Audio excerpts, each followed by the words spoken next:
বলের এপিসোড সবাইকে জানাচ্ছি স্বাগতম। আসসালামু আলাইকুম, আমি রাজ। আমাদের চ্যানেলের নাম কার্টুন ক্যাফে বাংলা। তো আজকে আমরা এক্সপ্লেন করবো ড্রাগন বল এপিসোড 5। তো আগের এপিসোডগুলো যারা দেখেননি আমার চ্যানেলে আছে, গিয়ে দেখে আসতে পারেন। তো যাই হোক, আজকের এপিসোডটা শুরু করা যাক। তো আমাদের আগের এপিসোডে আমরা দেখেছিলাম যে আমাদের জার্নিতে একটা নতুন ক্যারেক্টার ইন্ট্রোডিউস হয়, যে প্রথমে তো ভিলেন থাকে, কিন্তু উলং সামাকে একটা ট্যাবলেট খেয়েছে, যেটা গুলমান যদি বলে শীষ শীষ, তাহলে উলট সামার মুতে এসে পড়বে। এবং এটাই হয়, যখন গোকু বলে শীষ, তখন উলট সামা প্যান্টে মুতে দেয়। তো উলট সামা অনেক রেগে যায় এবং গোকুর উপরে চিল্লাতে থাকে। গোকু বলে আমি কত স্ট্রং, তুই ভুলে গিয়েছিস। অ্যাকচুয়ালি গোকু এটা বলে না, আমাদের গোকু অনেক সাদা সেরা, সে বলে সরি উলট সামা। তো যাই হোক, উলং সামা গোকুর উপরে চিল্লাতে থাকে এবং গুলমাকে বলে আমাকে এটা থেকে আজাদ করাও, আমি এই শর্মে আর বাঁচতে পারছি না, আমার শরীর থেকে মুতের গন্ধ বেরোচ্ছে। এই নিয়ে আমি 100 বার পালানোর চেষ্টা করেছি, কিন্তু তুমি আমাকে পালাতে দাওনি। তখন গুলমা বলে শীষ, এবং গুলত সামার মুতো এসে পড়ে এবং গুলত সামা হেজিটেট করতে থাকে। সে বলে আমি এখানে কোথায় বেঁচে গেলাম, আমার এখন কি হবে। তখন গুলমা বলে তোমার কিছুই হবে না, তুমি যদি আমাদের সাথে থাকো, কেননা তুমি অনেক স্ট্রং। তুমি এক কাজ করো, আমাদের পার্টনার হয়ে যাও এবং আমাদের সাথে মিলে ড্রাগন বল খোঁজো। তো তারা সবাই দেখতে পায় একটা মাছকে পানিতে মাশাআল্লাহ অনেক ফালাচ্ছে। আমরা জানি গোকু জঙ্গলে থাকতো, তাই সে মাছটাকে ধরার জন্য পানির নিচে নেমে যায় এবং সে বলে গুলমা আমার কিছু দরকার মাছটাকে ধরার জন্য। পরে গুলমা এবং গোকু মিলে সেই মাছটাকে ধরতে থাকে এবং অনেকগুলো মাছ ধরে এবং ফাইনালি তারা সেই মাছটাকে পেয়ে যায়। এবং আমরা দেখতে পাই যে এই মাছটা গুলমার মানে প্যাটি মানে জাইঙ্গা চূড়ায় মানে চুরি করে দৌড় দিছে। তারপর আমরা দেখতে পাই যে গুলমা উলং সামাকে একটা ওষুধ দেয়, বলে যে এটা ক্যান্ডি, এটা খেয়ে ফেলো। আর এই কারণেই উলং সামার শীষ করলে মুতু এসে পড়ে। তো যাই হোক, উলং সামা এখন এটা বুঝেনি এবং গুলমা কতটা শয়তান মায়ের তোমরা বুঝতেই পারতাছো। গুলমা বলে তুমি একটা বৈঠা হয়ে যাও, যেটা দিয়ে আমরা নৌকা চালিয়ে পারে যেতে পারি, কেননা আমার পেট্রোল শেষ। এটাই হয়, উলসামা একটা বৈঠা হয় এবং তারা পারে চলে আসে। এরপর গুলমা কাঁদতে থাকে, কারণ তার কাছে থাকা সকল ক্যাপসুল শেষ।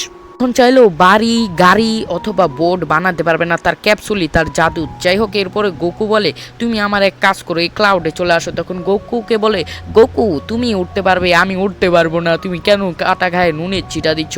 তখন গুলমা বলে আমার কাছে একটা শয়তানি বুদ্ধি আছে। এরপরে সে তাকায় আমাদের উলং সামার দিকে এবং সে পালাচ্ছিল। তখন গুলমা বলে শীষ শীষ এবং উলং সামার মুতে এসে পড়ে। গোকু সেখান থেকে ফুল স্পিডে যেতে থাকে এবং গুলমার কাছে এসে বলে কি হয়েছে, তুমি শীষ করছো আর বারবার মুচ্ছে কেন। এবং উলং সামা পালিয়ে যায়, কিন্তু গুলমা তাকে শীষ বলে তাকে এখানে এনে ফেলে এবং ভাই রিয়াকশন দেয় পোলার। এবং আমরা জানতে পারি যে এই ক্যান্ডিটা 2 বার খাওয়ালেই তোমার কন্ট্রোলে চলে আসবে, তুমি যাকে খাওয়াবে। এবং এটাই হয়, উলং সামা বোকাচোদা হয়ে যায়।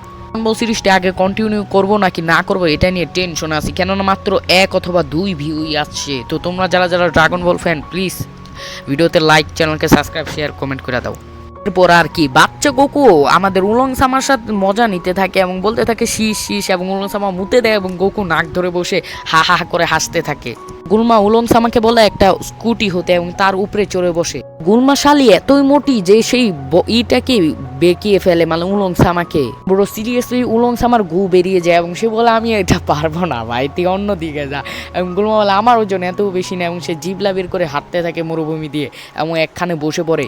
গোকু বলে গোকু আমার কাঁধে উঠিয়ে আমাকে নিয়ে যা। তখন গোকু বলে এতটুকু হাঁটতে পারছো না, আমি পুরো জঙ্গলকে দিনে 10 বার হাঁটতাম।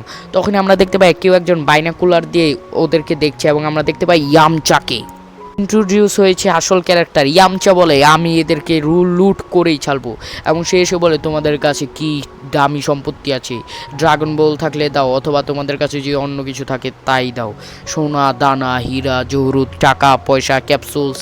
এবং এগুলো বলতে থাকে, বলে আমি হচ্ছে এই জায়গার ডাকাত। এবং আমরা দেখতে পাই আগে দৌড়টা দেয় উলং সামা, ভালো খাওয়ানোর আগে মায়ের পিছে সব কিছু গোকুর উপরে চাপিয়ে দিয়ে বলে গোকু আরে মায়ের পুরো বেন্দায়ালা, তুই এটা পারবি, তোরা আমি চিনি জানি ভাই মারবার। এটা হচ্ছে আমাদের সিজন 1 এর ফার্স্ট ফাইট, গোকু ভার্সেস ইয়ামচা।